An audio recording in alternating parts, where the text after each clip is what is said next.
As researchers of open and collaborative innovation, we tie our genesis to the 1970s in Xerox PARC, the Palo Alto Research Center in the San Francisco Bay Area. We believe it is through Xerox PARC and their internally created ideas and developed ideas that were commercialized elsewhere in another firm that is the roots and source of our history. But the problem is, that's only part of the open and collaborative innovation story. It's an important part, but it overlooks the forward-thinking individuals that inspired these scientists at Xerox PARC. And my hope is through an inquiry into the past, we build a better understanding about open and collaborative innovation of today and where we're going in the future. Because I believe if we understand our past and where we came from, we will be a lot more mindful of the technology, structures, models, and leaders that will drive innovation in the future. So my thesis is that our origin may not be found in a group of scientists meddling with vacuum tubes and semiconductors, but may go much deeper. Something that has touched us all, a phenomenon that inspired those scientists at Xerox PARC, the many companies that went public that were spun out of Xerox PARC, and the technology companies of today that practice open and collaborative innovation. Join me in a story of collaboration and innovation about a group of ridiculously forward-thinking musicians who almost single-handedly invented the future we live in today. A story of community, a story of experimenting, a story of sharing, and a story about how the most famous jam band in history, the Grateful Dead, influenced the practice of open and collaborative innovation. Will you join me in a long, strange trip? Music has influenced our culture. If it's Bob Dylan's song, "The times are changing," which echoed the idea of the outdated practice of segregation and of oppression. Music has influenced our morals. If it's Bob Marley and the Wailers song, "My belly full, but we still hungry," which warns us of the danger of letting a nation's poor go hungry. Music also influences our emotions. If it's John Lennon's famous song, "Imagine," which conveys a message of world peace. Music has even influenced how we innovate. And it is the jam band, the Grateful Dead, which has socially influenced the practice of open and collaborative innovation. But connecting music to innovation isn't new, and it goes back to the music genre of jazz. And it is the music genre of jazz that has been tied to many and several management constructs in the literature. Several constructs include strategic decision-making, organizational creativity, and organizational learning. Several more are listed above. But it is the music genre of jazz that has dominated and shaped our understanding of organizational innovation. This is evident with more than 2,600 citations in the famous Jazz Improvisation Special Edition in the Org Science Journal. There it was compared to and used as a lens to understand product innovation, organizational learning, and structure. On the other hand, jazz has received extensive resistance and considerable resistance due to its limited acceptance and application. and limits on diversity. And though I suggest that this metaphor was important for helping us understand conventional models of organizational innovation, it is outdated and no longer useful in today's business environment. In fact, what I see in jazz is a prison that inhibits our growth, controls how we think of innovation, and constrains how we work. Because I believe, and if we believe, that work has changed, and the technology that we use has changed, and how we conduct business and innovate has changed, then we also need new metaphors to help us understand these new and emerging models. And as a researcher of open and collaborative innovation, I refuse to accept jazz as our future. This is why I've set out to investigate innovation jams at IBM and to choose a different method and approach to reshaping our understanding of open and collaborative innovation, and to push forward with this agenda. And it is through my research with IBM and their Innovation Jam platform that I propose this new metaphor, the metaphor of the Jamband, that parallels with open and collaborative innovation. So what is a jam band? Certainly it's a musical group, but it enacts certain characteristics that can be characterized with the idea of improvisation, experimentation, that helps speed up the pace of innovation. It draws from a wide spectrum of musical traditions, combines several and various forms. It's not bound by any single music genre. The constraints in creating music or new forms. And it's associated with influencing change, sense of community, collaboration, and sharing. Beyond incorporating aspects of jazz, a jam band employs a toolbox of music genres.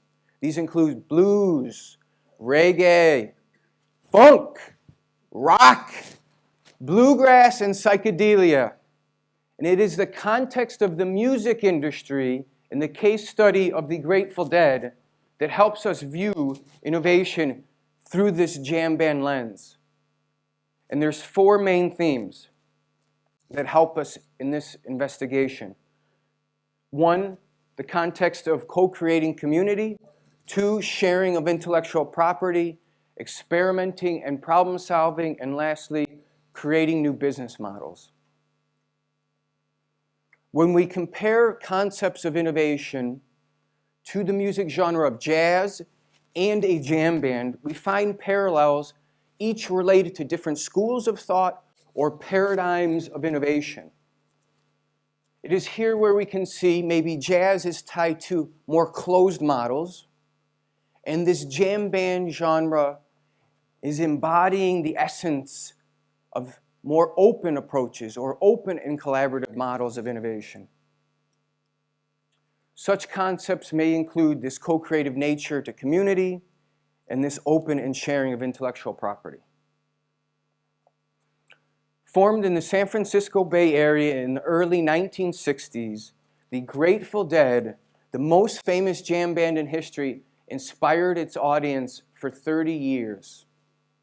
But today, their legacy continues, but it is their innovative approach to their music and their business that helps us inform us about this open and collaborative innovation.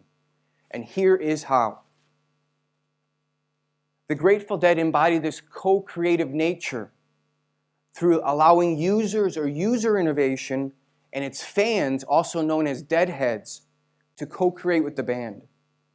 This includes its fans archiving shows, tracking set lists, naming songs, creating the shared context at this event and music venue.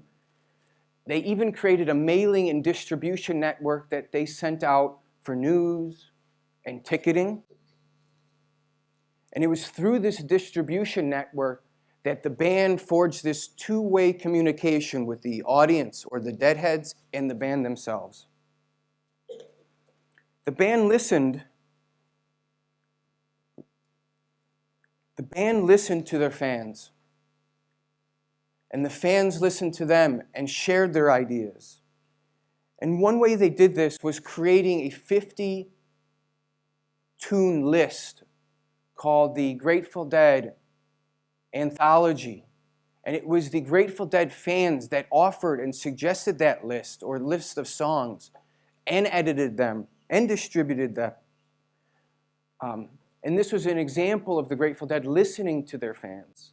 Moreover, it was through this user innovation, fans influenced which music venues that the Grateful Dead went to, which ones to avoid, and even to the level of detail of which halls or theaters had bad acoustics and the band shouldn't attend to or go to.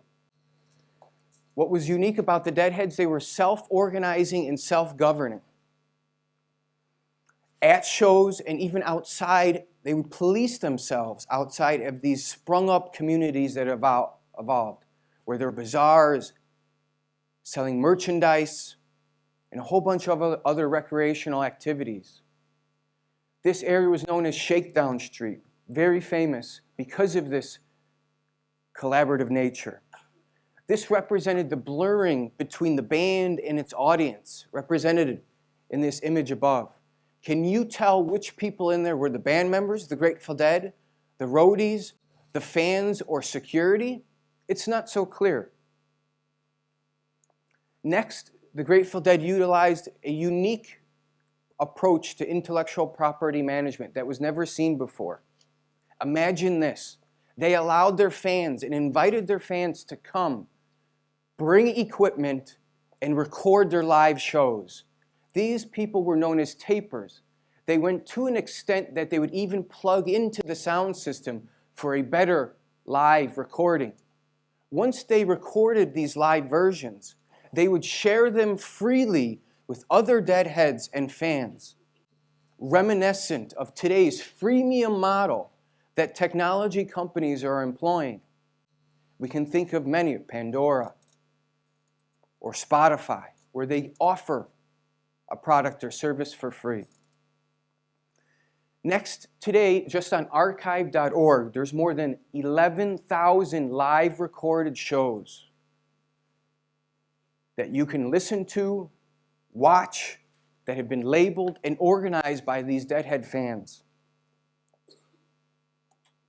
This approach was unique because it was about access and abundance instead of scarcity to create value. Next, the Grateful Dead were pioneers of experimenting for problem solving and embodied this do-it-yourself approach to this problem solving. Because the Grateful Dead grew from small music venues with only thousands of people to about several hundred thousand, they needed a different sound system or a PA system. So they created their own wall of sound, which included 604 speakers that they created, that traveled with them from show to show, concert to concert, nation to nation. There was no PA system that they could just purchase off the shelf, so they had to create one.